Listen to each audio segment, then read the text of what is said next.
Fast-moving Delta variant has become the biggest public health issue. Kansas is reporting its biggest surge in COVID-19 in more than 3 months. Vaccinations are slowing in both Kansas and Missouri. Well, coronavirus cases continue to surge in Missouri. The positivity rate in the state has risen to over 12%. And with these rising COVID numbers, the city of Independence, Missouri wants you to wear a mask in indoor public spaces regardless of your vaccination status. KMBC 9's Martin Augustine is live this morning in Independence. And Martin, that's not the only thing the city wants you to do. Good morning. Good morning, Rob. No, it's not. City leaders here are recommending that, say if you're getting together with friends for your morning coffee here on the square or anywhere where there is a crowd, that you be diligent about practicing social distancing. If you have any of those classic symptoms of COVID-19, the fever, the coughing, the achiness, that you get tested for the disease, that you be washing your hands regularly, staying home if you're sick, and if you haven't already done so, get your COVID-19 vaccinations. If you have children that are younger than 12, of course, they're too young to get one of those COVID-19 shots. But one thing you can do for those kids is try to make sure as many of the adults who are around them the most get vaccinated for COVID-19. That's a way to protect those children. Now, one thing we need to point out, that these are not mandates from the City of Independence. These are recommendations. Reporting live, Martin Augustine, KMBC 9 News. Martin, thank you so much for the update.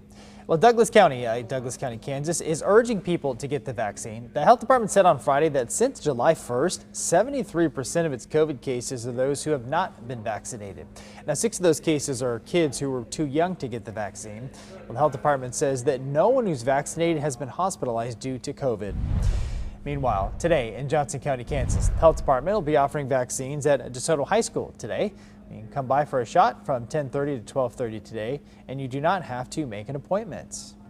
By the way, we're closely watching the spread of the virus in Springfield, Missouri. One hospital is opening a 6th COVID unit.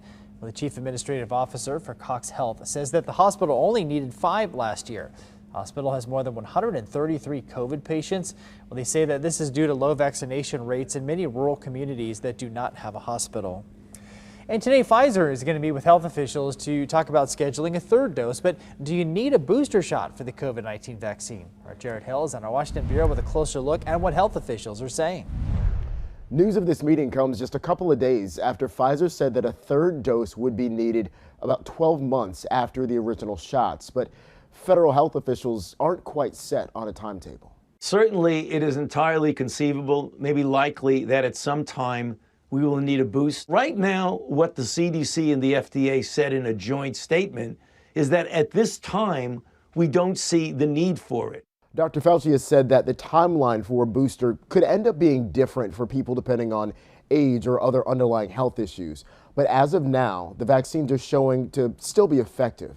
Last week, Pfizer officials said early data from a booster study suggests antibody levels jump 5 to 10-fold after a 3rd dose compared to the 2nd shot a couple of months before. There's some concern, though, that if the ball doesn't get rolling on the logistics of clearing and then distributing that 3rd shot, it might not be available by the time it's needed. Dr. Fauci says that the National Institutes of Health, though, is doing research to figure out exactly when a booster shot might be required. Reporting in Washington, I'm Jared Hill. As of Sunday, more than half of people 12 and up are fully vaccinated. Well, KMBC 9 and KCW 29 are your source for the latest updates on the pandemic. You'll find updates at KMBC.com. Just make sure you click on the coronavirus tab.